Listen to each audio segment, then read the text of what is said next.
map, and it's just too much. Yeah. I think our top teams in the LCK are very good at taking one mistake, not even two, just like one, and winning the game off of it, or nearly winning the game off of it. So got to be very careful in what you do. You have to play really clean League of Legends if you want to hope to take some games off of one of our top three teams. With Varus and Lucian already going to be taken away. Taeyun has definitely been prioritizing that Lucian pick quite a lot nowadays, as have a lot of our AD carries. Yeah. The Karma, pretty mandatory, as Faker will not be playing Cassiopeia or Orianna. See if they ban Ashe here, or if they want to ban the Rumble. Ashe Seraphine hasn't been played yet today. Still very powerful, as Keria showcased in that big win earlier this week. They didn't ban Bard against Keria Wolf. Yeah, he's like, the thing about Caitlyn Bard for us is it's the Bard part, not the Caitlyn part. I don't understand. I mean, Taeyun's reaction almost makes me feel like they forgot, because this is not a thing you can do. It's not a winning strategy. I'll tell you that right now. We've figured it out already. You can't do this. Let's see what AD carry they want to play with it, because Bard's strong pairings are Caitlyn, right? The Ezreal we've seen sometimes, and Jhin, which I guess they are just going to opt into here with the Anivia. Faker's picked up. We mentioned maybe banning that away from him, but I don't think you can afford to ban Anivia in the first three. Can't afford to ban Caitlyn when you leave Bard either. We'll see how this game does play out, as the Ryze priority is really high this week, and it is going to be in the hands of VicLa here in this matchup. The Anivia is a counter pick and helps set up the Jhin in a lot of ways, so a little bit scary is, oh no. Oh, that was our answer. Okay. Yeah. Neeko's not in a good spot.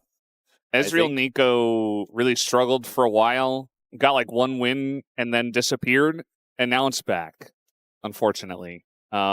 What it isn't here today, he was definitely the biggest guy who was against it. Just because, unless the Ezreal is hitting everything, you're not really winning lane, and the Neeko doesn't necessarily win against a lot of the other range supports. Not to mention, I just don't think we're in a meta where Neeko Pop Blossom combo setups are how you're playing team fights. It's more about single target CC more often than not, an extra utility that Neeko doesn't have. So she doesn't empower your AD carry. She's not an enchanter. She's an engaged support that's also ranged, which helps you in lane, but isn't that powerful right now. So even if you, how many games have we seen when Neeko gets like a 3-man Pop Blossom and the other team is just like, and now we're out of it and we're going to team fight. It often does not hit prio targets. So see the jungle pool thinned out here in the second ban phase with all the meta picks still available, since we had none of them in the first phase and no jungle priority was shown by other teams. So we end up getting the big four out here. Lee Sin kind of in that conversation right now, because he is just so strong and being piloted by some of the best Lee Sins in the world, including Oner, but they'll ban it away from him. LCK junglers are just stupid good at that champion. Like, you could go down the list of pretty much every single jungler. Even like Goshik on DNS, the most losing team. Like, he's also excellent on the pick. I would go as far as to say that also a lot of LCK top-end support players are really good at Lee Sins. We also do see this occasionally flexed to a great degree. Or twice. At least once in the LCK. I think he played it more overseas with like some Senna lanes, but I do remember that, as Wukong will budget a lot of power away from the jungle early here. So this Ezreal Neeko lane needs to be a little bit more self-sufficient, as the Rumble will be the choice here for the side of T1. I'll blind this top lane pick, and we'll come with it in the jungle to respond to this Wukong. I don't think it's a Nocturne angle, but you could play it because it really disrupts everything that BNK are trying to do and gives you a little bit more power around your zoning with the Jhin. Yeah. He thinks it's a Nocturne angle.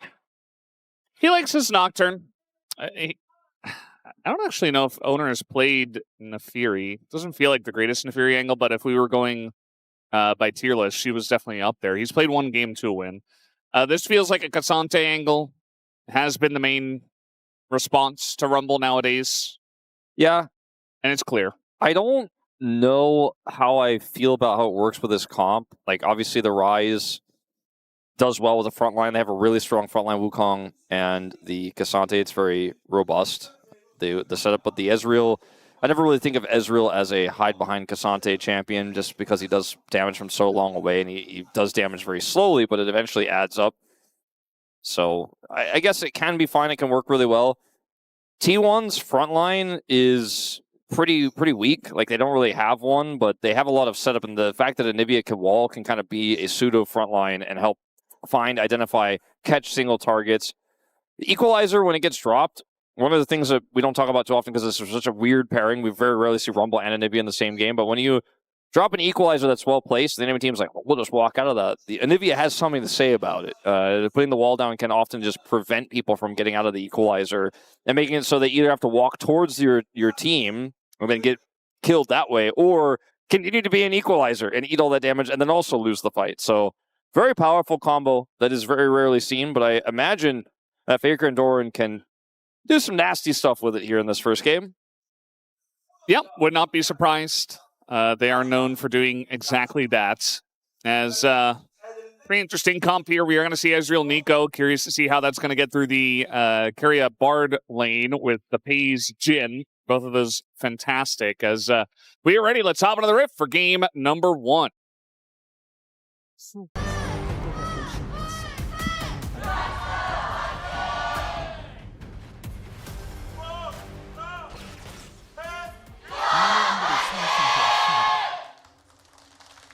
Alrighty, here we go, game number 1. As once again, we are going to test whether it's okay to leave Keria's Bard open. And yes, I do understand you don't want to let Faker play Orianna or Cassiopeia. You don't want to let anyone play Cassiopeia right now. Orianna's kind of in that conversation as well. And then Caitlyn has been a more common ban, especially as the second picking team. We saw it in our first series as well. So I understand. I do think the Bard should have been in the Caitlyn spot, though. I would agree, and that's where most teams put it, especially when you end up with a Ezreal Neeko lane. You know, sometimes when I see a ban go through that and a pick goes through, you're like, oh, they've got a creative answer. They did not have a creative answer. I mean, you pointed out, you know, kind of anecdotally looking at the laughs on the players' faces. It might not have been that they were like, oh, we forgot to ban Bard, or oh, this was a mistake. Could have been about anything. Might have just Maybe been somebody burped into the mic. Yeah, well, I mean, it also could have been that they're like laughing about how immediately it was locked in for T1. Like, that's the thing. I bet he's going to play it and lock it in. Like, okay, this is unfortunate, but we make our choice, you know, whatever the case may be. Whereas Faker egging, which is a... VicLa's not... It's not really playing the other side of the Faker egg too well. So now he is going to get it. And Oner's bot, by the way. There's going to be the flash out of Kellin. As now Faker going to be forced to flash away. And VicLa actually will be able to handle that pretty well. Yeah, he maybe egged a little too hard. He'll have to flash. That's a little bit annoying. But because it is a Wukong, not necessarily going to be punished for a lack of flash and passive early on in this game. A lot of other jungle matchups, you'd be like, ooh, that Anivia is going to have problems. Not so much here, necessarily. Faker is 6-0. Keria, notice that, by the way, this is T1's last game. Taeun is really getting in there. That's going to be the flash forced out of Peyz, looking for that last Mystic shot. He is going to hit Peyz with that one. And now all summoners are gone for the T1 bot lane. Taeun still has barrier. And that is going to be, even with the gank, maybe overextending a little bit, putting them in a rough spot, and T1's bottom lane is behind. Yeah. I wanted to point that stat out because it's crazy, though, that was shown on the picks there. This is T1's 18th game of regular season. This is their final round 2 game. Keria's first pick of Bard. So going back to your point about most teams. That is crazy. I thought he ban it. Like he got one game. He played it in LCK Cup a lot, and then teams were like, you know what? That's enough. I don't know. It's funny how perhaps to casual LCK fans, Keria's Bard is, at this point, I would say maybe this is not true, but for a while, to me, I think for casual LCK fans, I think about Keria's Bard one team fight where he like basically messed up all of T1's combos in that one fight, like a year and a half ago or something. which was very hilarious. And then look at where we are now. Yeah. It is just not allowed. Although the 2v2 is going really well. I mean, Kellin and Taeyun, I consider Kellin to be one of the best range support players that we have in the LCK, despite the fact that his team is currently 6-11. He's also really good at laning. Yeah, his laning phases are so rock solid that I'm like, I guess if you just trust, I mean, it could work out. Because Taeyun's also, his best pick is Ezreal right now, and doing a good job. Yeah, definitely can't take anything away from this duo. I think it was even more apparent about Kellin once Diablo got traded away, right? Because it was always Diablo and Kellin who were really good as a duo, especially last year. And then Taeyun comes in and it kind of remains the same. And you're like, oh, I guess it was Kellin. Yeah. I mean, it can be both. But I think it is both. I think Diablo and Taeyun are very similar players in terms of their play style in lane. So I think it worked. It's for Kellin, he's like, I like either of these guys. They're crazy. Yeah. They're in my, that's my Give me the wackos. He's like, I don't want to lane with like Teddy.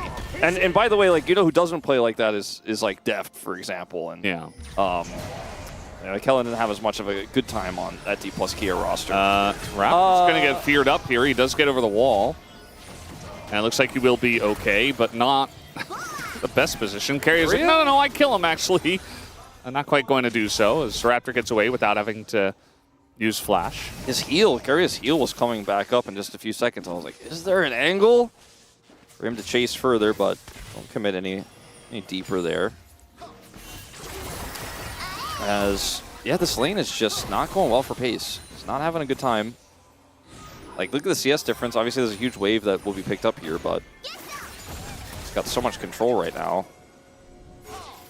And Faker being flashless doesn't necessarily matter too much, but the prio is in mid. You can see that VicLa is threatening the idea of, like, if you eat another empowered Q from Ezreal, like, I'm realm warping down. Yeah.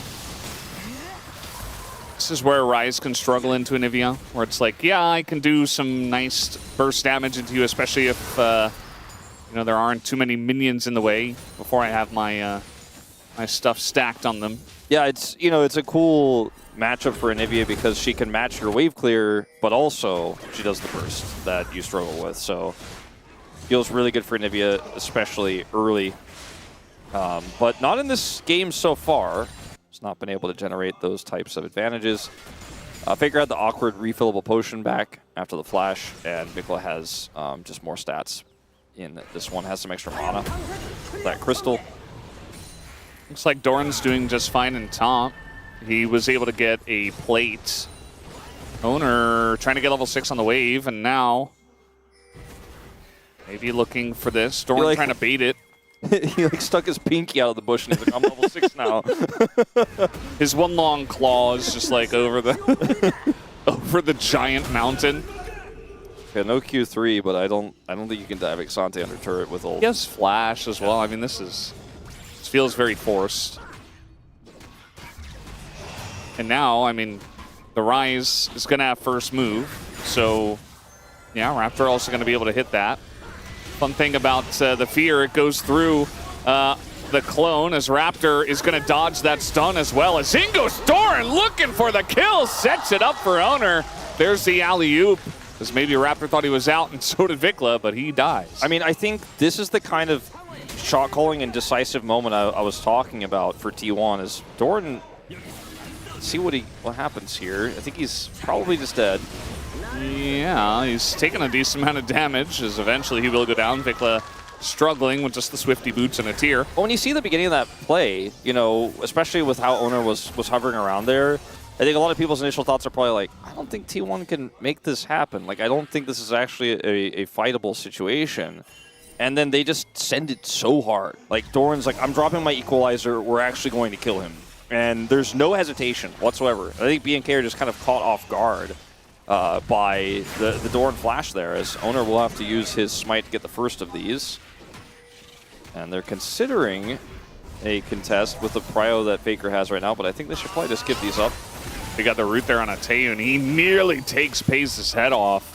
As there, the curtains will be called. Kellin going to have to block all of these shots as he moves out of the way at the last moment. Keria gets 6. And now Keria thinking about going in there. He's going to take a huge amount of damage. Taehoon goes in and sits him down. Oh, man.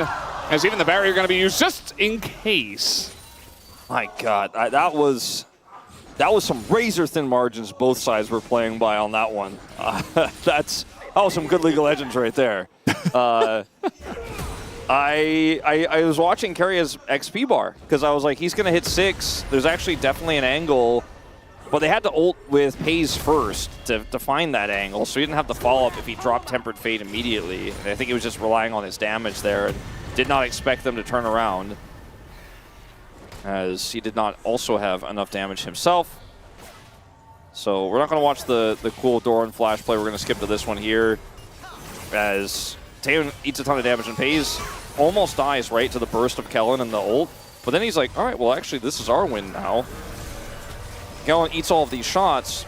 Keria wants to follow up, but doesn't have his ult in time, as we don't watch what happened, but you guys saw it. He kind of walks forward, and Taehoon says, I kill you. I think because Oner's bot with ult, but he wasn't bot with ult when we cut to live, so kind of interesting. But they are going to set up a play here, as in they go. Faker also on the roam, coming in from the mid lane, as they're going straight over the wall. They take down Taehoon, as he did not have any summoners to get out of that one. And it's, again, I'm going to keep going back to this, but okay, Raptor is on the way, and now Raptor just kind of going the wrong way, stuck between a rock and a hard place, as Faker and Oner were on the opposite side of him. He had to try to go through the river, and he will die. These are the decisive moments where T1 have a play set up, they have an idea, they have a concept of it, and VicLa's like, oh yeah, by the way, I forgot to mention Faker's roaming. You know, like that's what it felt like watching this happen, because VicLa's like not in any position. Look at the map here. Okay, we're gonna watch this first. I guess this is why we cut it short, because we wanted the POV. He predicts the timing of the magical journey. Oh. I thought there was something more coming after that. It looked like he wanted to say something. But like, look at Faker wrapping around the left side here, and look at Ryze. No ult. Yeah, how does Anivia get there first? Like that's not supposed to happen. And the team is pushing up and forcing a fight where Faker he's not in the river, but he's coming down. Like, he's not at home. Maybe Faker did some trickery where he made it look like he was going to back, and they went the long way around in the river or something like that. We don't know because we weren't watching it there.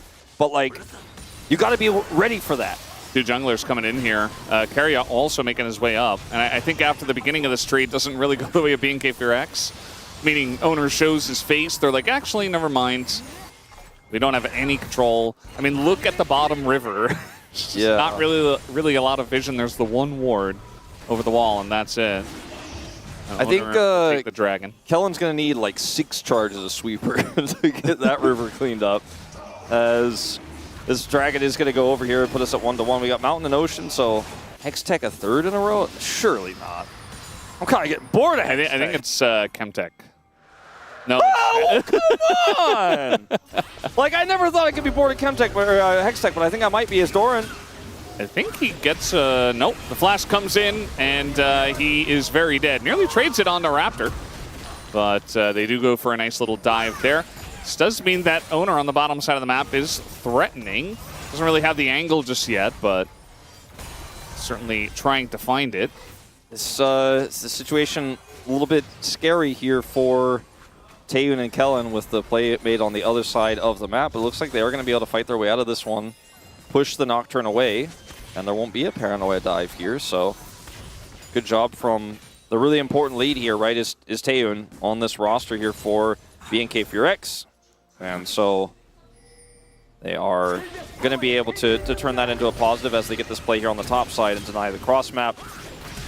Just a flash forward here from VicLa to get the root and all that extra damage. Clean, really clean dive and setup here for BNK FEARX, and the fact that Taehoon and Kellin are fine on the other side means T1 don't get any cross map, and the gold lead is still there for BNK FEARX. Trying to set up here on the VicLa. That is going to be a paranoia on in. You see the zoning ults literally from Kellin, just trying to save his mid laner as the fourth shot is going to hit onto Kellin.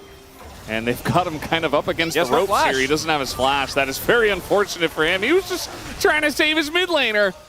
Yeah, and you can see VicLa like started walking back towards T1 because he was like, maybe this will somehow buy time for Kellin to get out, and then Kellin still dies anyways. And it's a cacophony of errors. Yeah, nobody's bot because he dies, and so Clear has to TP, which leaves Faker alone on the top lane. It's exactly like what you said earlier, where it's like just one mistake means so much at this level. Like it's like, oh wait, there's a bar there. Oh, we can't fight this. And the Pop Blossom. This is what I'm talking about, Pop Blossom, by the way, where it's like, okay, well, all right, he spell shielded it, and it's not going to help, and not really feeling like Neeko's in a good spot here with how the meta is being played right now, but definitely not in this 2v2 in isolation. Keria may get punished, but he has Flash and Magical Journey, so... Ooh, that angle is actually pretty nice. Generally, those Magical Journeys would just get you into the red pit. VicLa is going to get stunned up here. Nice wall on a Raptor. So one of the ways you can keep the Wukong at bay as Doran gets pulled over the wall himself. The knockback comes in, and he is just dead. Clear. Very proficient on the Cassante, able to find a solo kill. It just was able to somehow get into basically melee range with Doran there and just line up those Qs. And so he's able to now maybe even get the whole turret. I don't know if it had a crystalline overgrowth on it or not, but that's first brick potentially on the cards here, as there's no other threat for T1 in terms of trading. Faker's going to come over here and clear this wave, and I think he's going to get it. Like, he has 2 grubs, and there's no response. Faker teleported to the top side. Doran just respawned. And so BNK going to get the gold lead back, I think, after this turret goes down. He's actually not committing for some reason. Guess because he just wanted to deny more minions? Weird. That was first break. I think he wanted to back and take the gates up, but it's a bit late. As we have Paranoia, and Oner actually is going to take it in. As the spell shield not going to help him this time. They're looking for the turn as the shield on Oner keeps him alive for just a little bit more. And the Cassante is getting some work done here. Raptor will survive. And Clear's eventual roam up to the top side does amount to something. I mean, you know what? I was unfamiliar with your late join of the team fight, Clear. Oner could have just taken the Magical Journey. They didn't have to fight that at all. It's now Keria is going to set up another nice play here on VicLa, who really is not enjoying the Bard in this game. No. I don't think anyone really is. I mean, VicLa is the one who dies here. I guess it was really Kellin and Taeyeon who were enjoying it, kind of. I mean, you can finish him off, ults him. I would be really curious to see, and he says, I got him.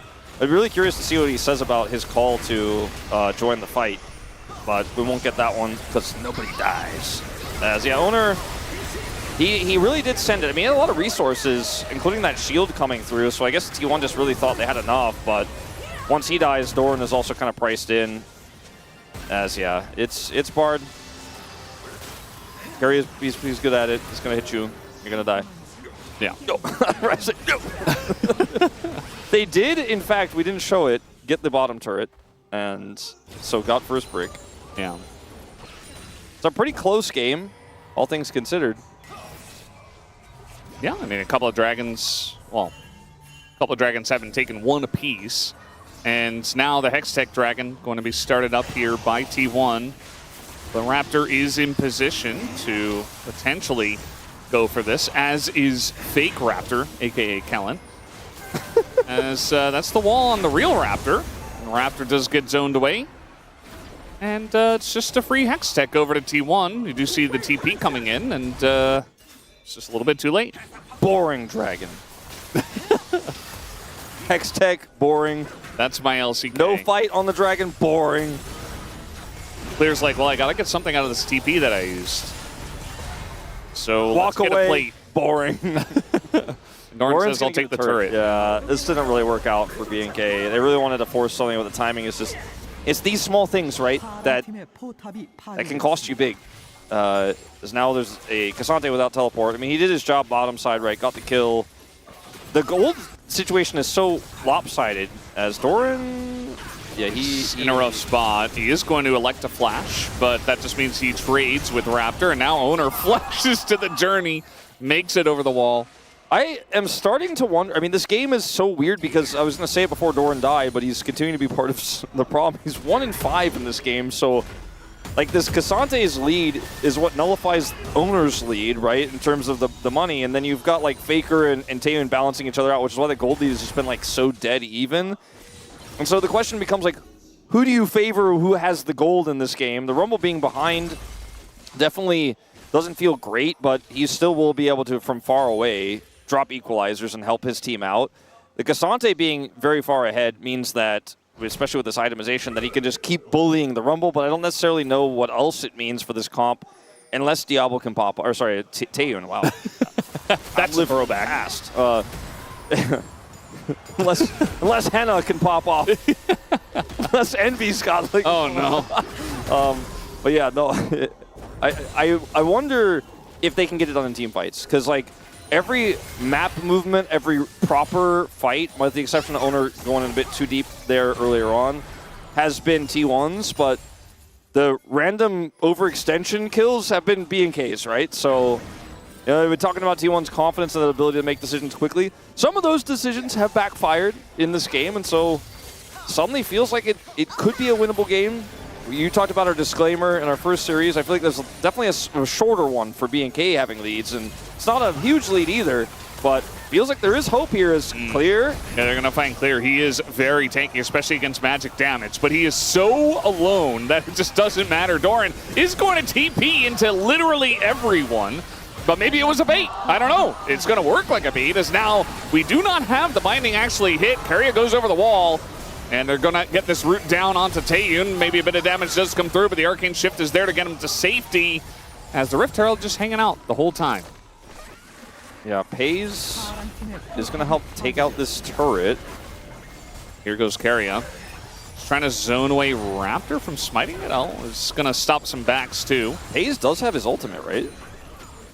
Yes. Like, I thought there were like about 7 times where he could have ulted to try to catch those low health members. Did he not have mana or something? Yeah, that was weird. I want to watch that again. As we're going to go all the way back to this catch on to Clear. You mentioned the magic resistance that he has actually feels really good because you're also playing into a Jhin.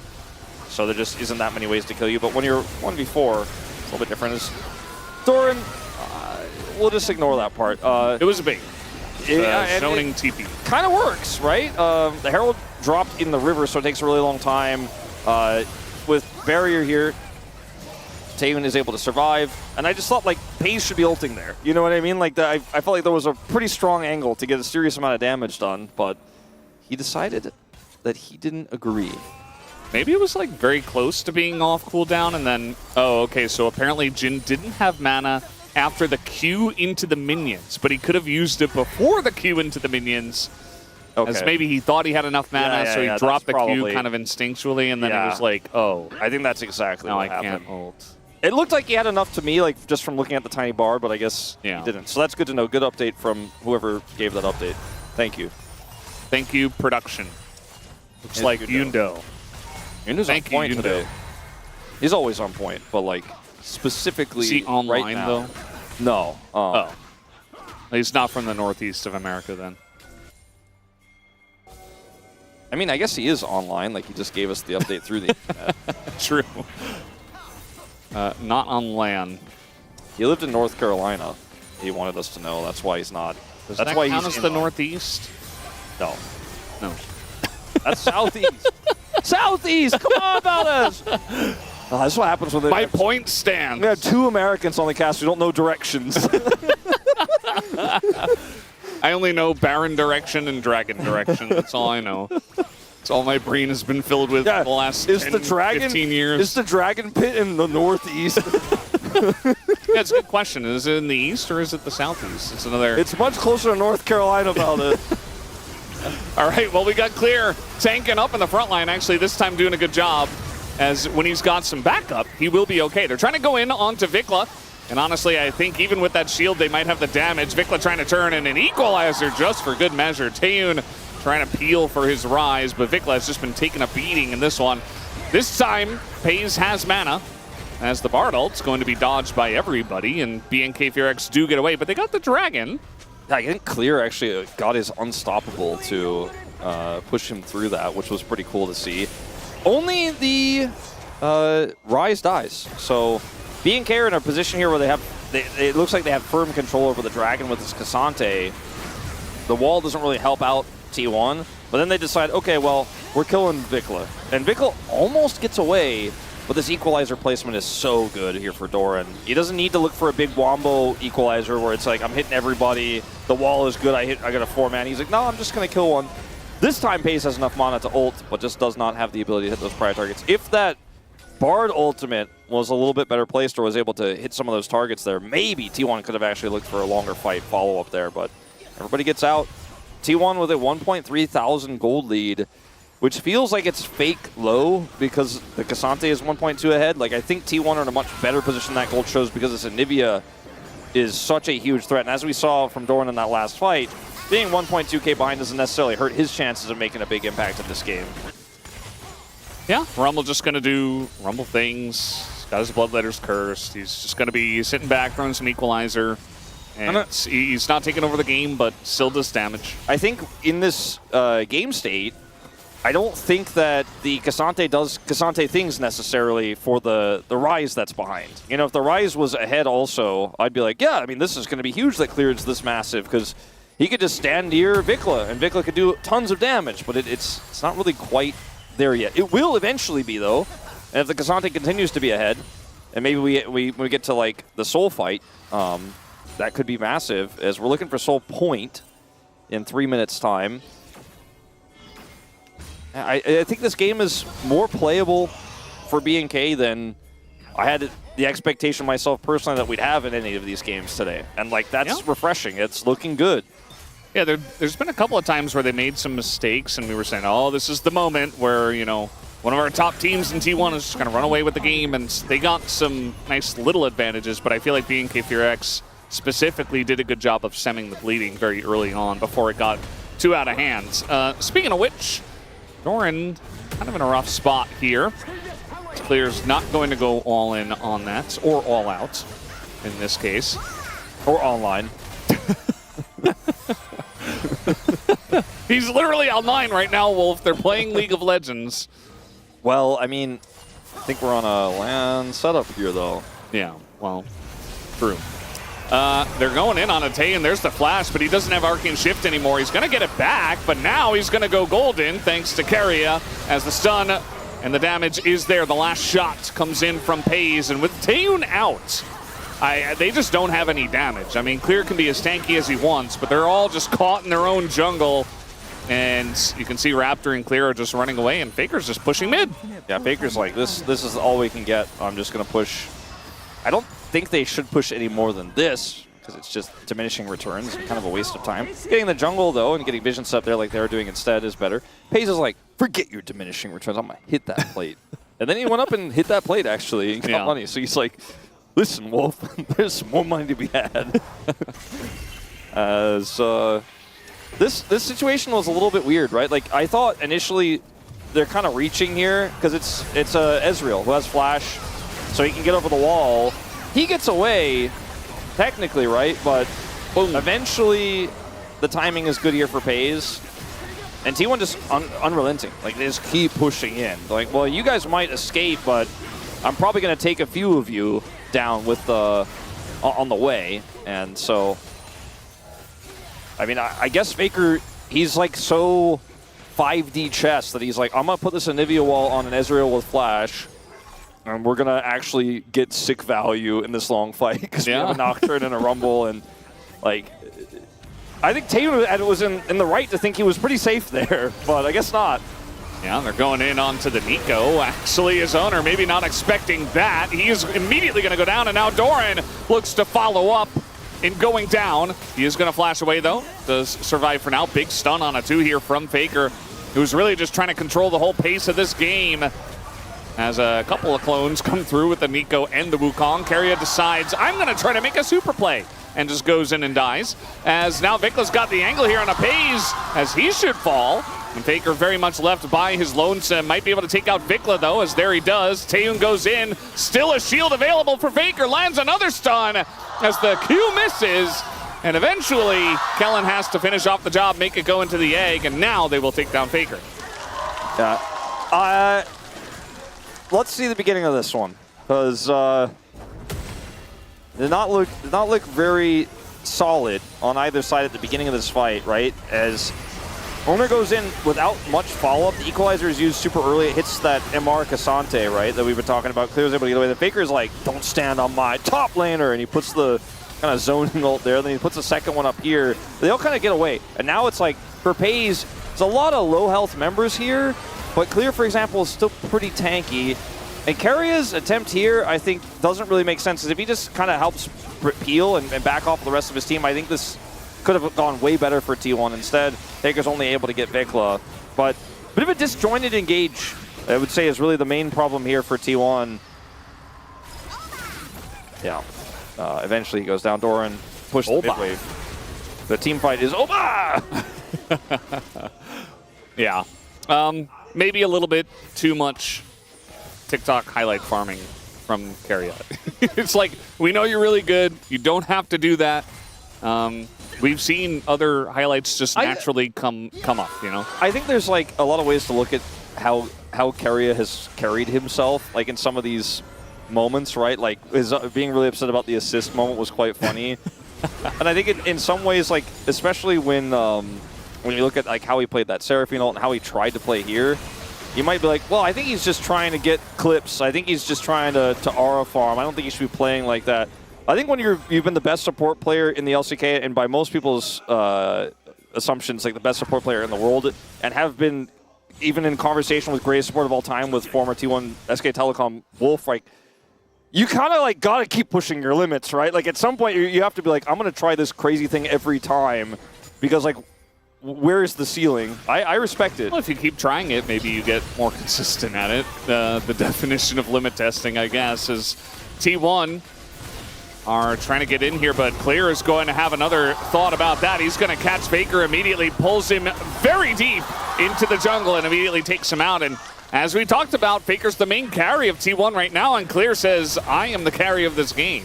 Yeah, well, I mean, this Baron is going to get delayed here by Keria. Maybe they look for an Oner steal. Yeah, I mean, Oner, he kind of ran out of vision. Now he has to go in onto Clear. Clear getting pretty low, though, as Clear will fall. And now it just kind of comes down to a flip, but they're not DPSing it. Got very close to being a flip, as Peyz going to find himself face-to-face with a Neeko. Down he does go. Doran says, I'm killing the bot lane turret, guys. Right, this is starting to get a little bit concerning for T1. You know, sometimes the happy game is a true happy game, so I wouldn't call this that, where it's a weird draft and there's some funny decisions made. Not quite able to get the root to stop the TP here. That would have also been massive. And then sometimes there's games where, you know, you've limit tested, you're trying some things. Like in this case, just they're not fully set up. They don't have Doran, and they're trying to contest this Baron. It's a great Baron call from BNK. Like absolutely safe, as Doran is just not able to get here, and if he had TP'd in, it would have been super risky. And then they're trying to make this play. Keria's trying to get in to set up vision. And then they're just like, I'm not going to hit the Baron. And Clear dies because of it, but it's the right call. And they secure the Baron. Peyz tries so hard.